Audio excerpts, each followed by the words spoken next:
Talk about what we talk. Welcome back to The Ether, the show that disrupts the way you think about running your business. Join me, Brandon, and my co-host, Sean Delaney, the creator of What If, on today's episode. Our goal is to provide context around what we talk about so you have the clarity to cut through the noise and the confidence to grow and run a truly harmonious business. Let's jump in and take the next step to achieving business freedom.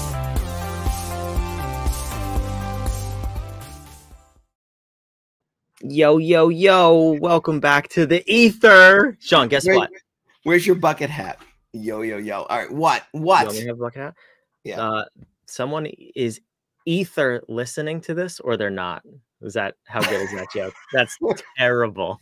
So terrible. I love it. I went around from loving it to hating it so much. I came all the way right back to loving it. All right. But you know what? I love a good dad joke, just an awful joke that makes people go, why did he say that? Because that's authentically who I am. All right. Gosh, so you're gonna have to deal with it. I just went somewhere and they were like, oh, sorry, you know, we're having some work done, because they were pointing up at the ceiling, and I said, no, it's okay. You know, it's not the best ceiling I've seen, but it's up there. They appreciate it or not? Anyway, hi Brandon. Let's talk. What are we talking about? We're talking about authenticity. Love it.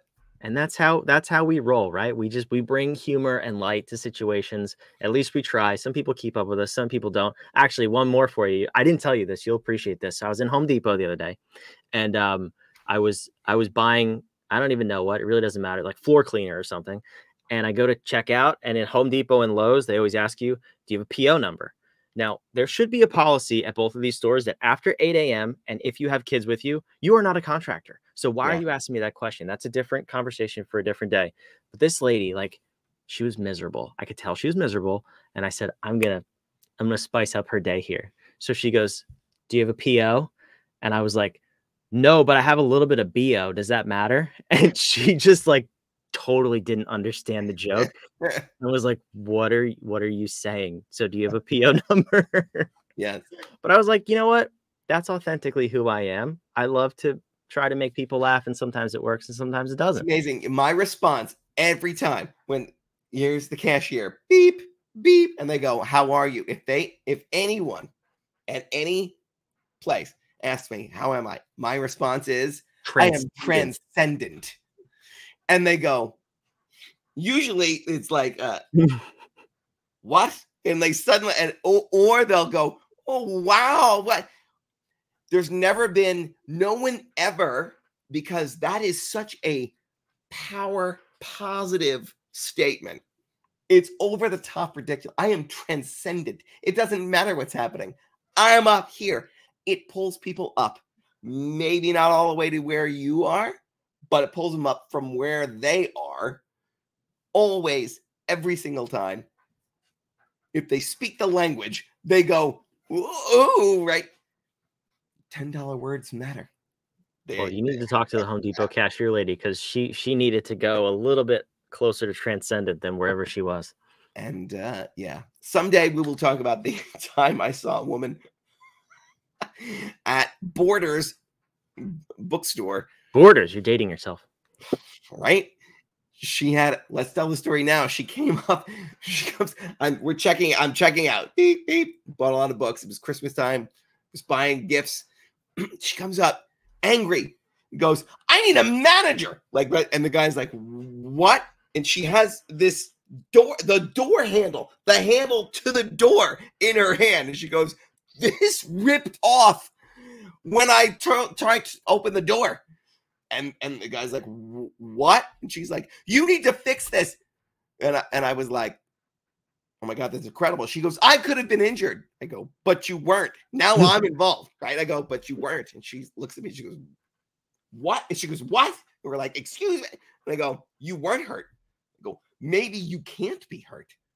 And she's like, what are you talking about? I go, you just ripped the door handle off an industrially made, prefabricated door handle. You ripped it off and you weren't hurt.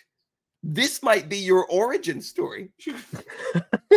I don't know what's going on. You need to do something about it. She throws it down and walks off. And as she goes off, I go, I hope she realizes it and starts to save the city. And the guy behind the counter is like, beep, beep. Okay, so do you have a rewards card? Like, could it Not bounced even having off. it. It's bounced off. It's like, this is the most amazing moment of my life that this is happening. And I'm playing with this woman and showing her life is not like, can we laugh for a second? They're like, oh my God, maybe you're Wonder Woman and you just found out. Right? That is that moment in the movie. She didn't get it. So she had a different experience than I had, but I was being authentic. Are we talking about authenticity? We are, and we want to give a shout out because the reason we're talking about authenticity is we were on a podcast. I will get the name in just a second, but I remember the host, Marcus Ogden. He was phenomenal. It's a top 1% podcast, and it hasn't been released quite yet as of the day of recording this episode. But former when it is, NFL star, in the show notes. Yes, NFL star, played for the Ravens. His jersey was on the wall behind him. It was incredible. I was like, we are talking to an NFL superstar about authenticity, and he wanted to hear our perspective. I thought that was cool. Sounds like you thought that was cool. We'll link it down below. Marcus, shout out to you. You're a rock star. Thank you for having us. But yeah, it brought up this conversation between us. And the first question he asked both of us was, what does authenticity mean to you? And we've gone down rabbit holes and rabbit holes that I'm sure we'll go down right now. But this term authenticity in business, the flip side of that is I think it's widely overused, and people mistake putting on a mask for real authenticity. Yeah. And that's kind of what we have here to unpack today. So Sean, I'm going to look up the name of the podcast so we can properly shout it out. But while I'm doing that, what is authenticity? What did you get out of that conversation with Marcus? So since then, I've been thinking a lot about this. You asked me, Brandon, think about authenticity. So I have. You're a good student. Thought about authenticity. So here's what I think. So I think there are 4 elements to authenticity. And this is because I think unless you dial in, unless you distill it down to its essence, like we do with every business discipline in the world, unless you distill it down to its essence, you can get lost and it can get confusing. So I think there are 4 elements to being authentic. The first is because it's what we feel internally, what we value, and then what we believe. And so the first thing is, oh my God, let me back up. When I say to someone, I am transcendent, their reaction falls on left or right of a center line, which is, I believe that the world is a adversarial place, or I believe that the universe is a benevolent provider.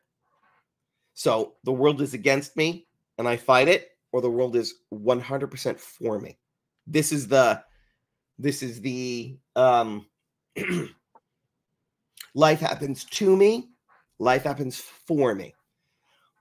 That everyone falls on one side or the other of that equation. And that then changes every other thought, belief, and value that they have. Because their values, what I value, helps me in this equation. Either fighting against or learning from, experiencing of or manufacturing. Okay? So when I say I am transcendent, how they respond when we have any conversation after they take our business diagnostic, whatever, the first things they're saying, whether they're saying it, is what they're saying to me, which is everything. Whether I ask them about the weather, where they live, what's going on, the results, every statement is telling me whether they think that the world is for them or against them. If they're opening a channel for more or pushing against things they hate. Great. Okay. So that's one. After that, so to be authentic then, so I'm either one or the other. To be authentic, I have to first be self-aware. So I have to say, what am I good at? These are the 4 questions we ask. What am I good at? Honestly good at. Not like, oh man, in high school I could throw a football. Like, are you Are you good at slinging a football? That's awesome. Or are you not? Did you used to be not, right? When I think about hockey, who was I on the ice? Honestly. Great. Okay. So what am I good at? Even to the micro level, nobody cleans out the little gutter on the bottom of the dishwasher like me. Are you doing this for yourself? And that's a gift, by the way. When you're doing something, you're like, man, somebody asked me the other day, well, I was going to be, you booked me on a podcast. And when I was talking to them, I was like, what are we going to talk about? They said, well, just, who you are. I said, man, that's great. I'm in the top 3 experts on being me. Like I am up there. Like no one's better at, right? I'm number 1 at being me. No one in the universe is better at being me than me. This is the kind of thing that I say as I'm digging garbage out of the bottom of the thing where the kid, right, cleaning gutters. Man, right now I'm killing it. All right. Okay. So self-aware. What am I good at? Where am I wasted?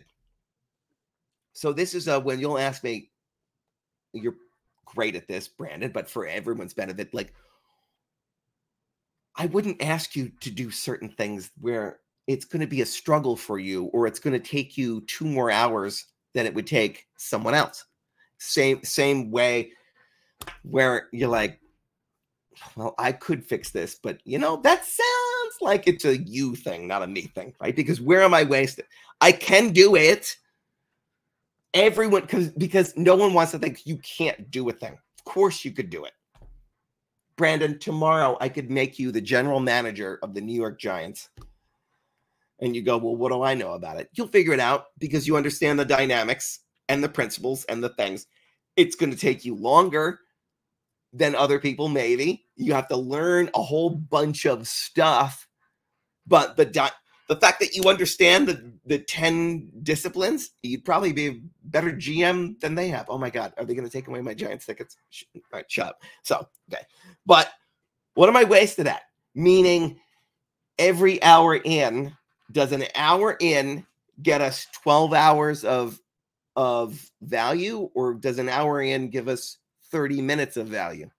Look at that equation and say, where am I wasted? And I can stop doing that. Okay. What do I want, or what do I value first?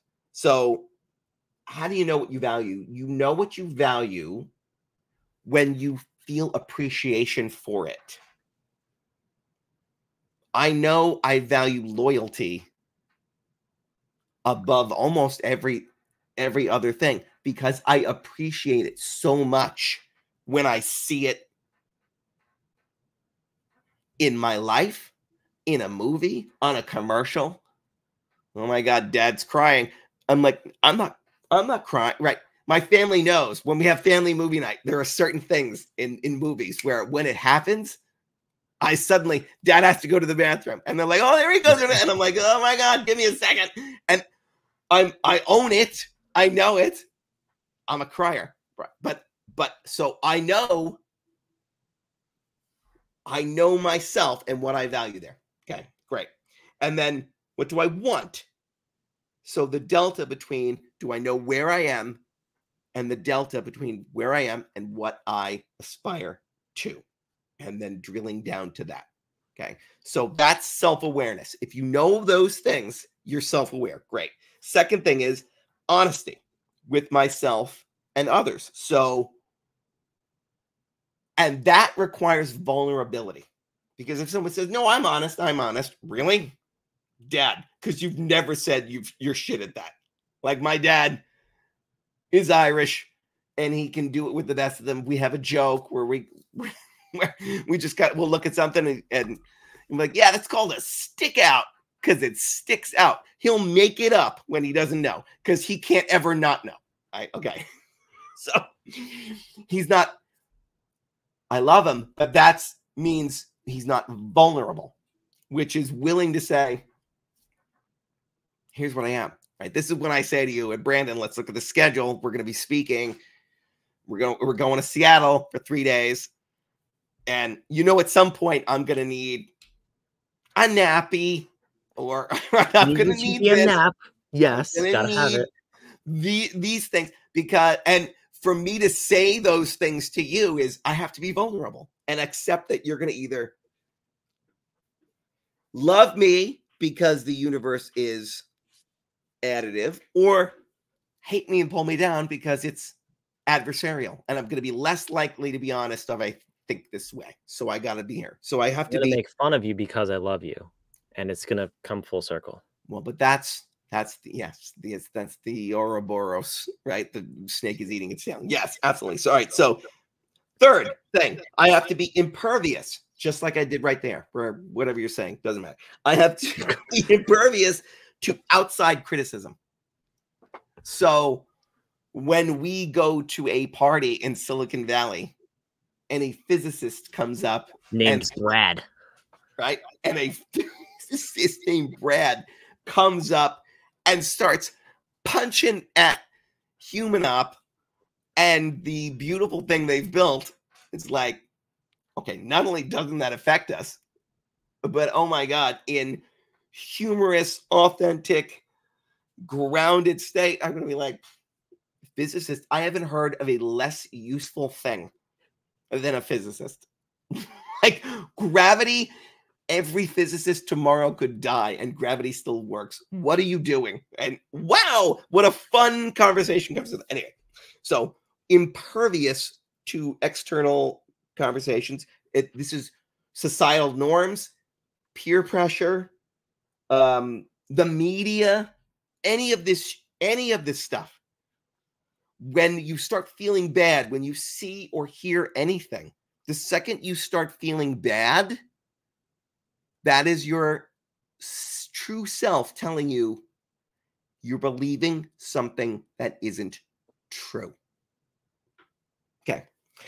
And then the last is totality. So now we're going to accept all of this. We're going to accept ourselves for our flaws and limitations, strengths, weaknesses. We're going to accept it entirely without excessive criticism, because as you said the other day, Brandon, so wisely, it's the first time for all of us. We're all figuring out life right now as we're doing it.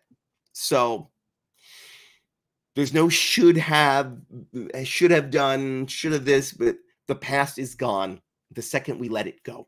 The past is gone the second we let it go. And so can I, in my totality, be who I am? And so integrity, people say it's important to be integrous. Well, integrity is doing what you're saying, but that doesn't mean you believe it and it's who you are. And so I think that people that harp on integrity are missing the fact that integrity is a subcomponent of true authenticity. That's what I think about authenticity. And so, I love acronyms. So Brandon, to be authentic, what did we say? You have to be self-aware, honest, impervious to the outside, and totally integrated. You have to be shit. You have to be shit, Brandon, to be authentic. And first of all, I was not prepared for this. I thought we were going to have a conversation about authenticity, and then you, in full authenticity of who you are, puts together a whole model of what authenticity is.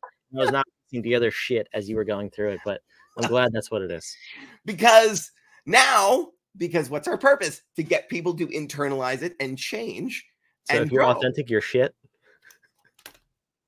Now people remember it. You're gonna Anybody hearing this is gonna remember that. To be authentic, you have to be shit, self-aware, honest with yourself and others, impervious to criticism, and totally accepting of everything you are in the world as a human becoming, as a vehicle for whatever purpose really drives you. You got to be shit. We have a tool to help you get all four of those things. Yes.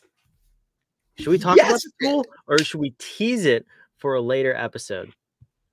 How about this? We'll say the tool, we'll describe the tool, We will announce this at a later episode, but we have partnered with a company. We just mentioned them, Human Op, and their whole mission is to optimize the human being. When you know who you are, how you exist, why you exist, and what drives you, you can make better decisions and you could be more shit because you could be more in line with that's probably not what they would want me to say, but No, in this you're acronym, being the shit. You're not you're being- more shit. You're being the shit. being Be the the shit. be the shit. Be the shit of your life. Be the best dishwasher, gutter cleaner. Authentically exactly who you are. And in God, the universe, whatever, will pour that energy through you so you can make an impact. That is the point. Be the shit. Find your strut. Be the shit.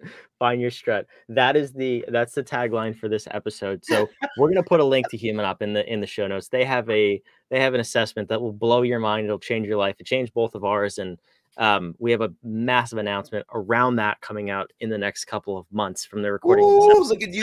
So, you tease, Brandon. A little tease, but yes, we'll link that down below. Go check it out. It's absolutely incredible. But the message is simple: be the shit. Be the shit of your own life. Be authentic. I love it. Couldn't have gone better. Love you, Lego. All right. Next week, we're going to talk about back to gamification. Last week, we talked about that. If you haven't heard episode 1, it was fantastic. Shout out to another podcast we were on, or Sean was on recently. Shout out to Marcus Ogden again. And the show name is, imagine this, Get Authentic with Marcus Ogden. How did I not remember that? But that's shame on me. Marcus, we love you. Thank you for the opportunity. It was phenomenal. Next week, gamification specifically in your hiring. This is going to be an interesting episode. You don't want to miss it. So we'll see you there.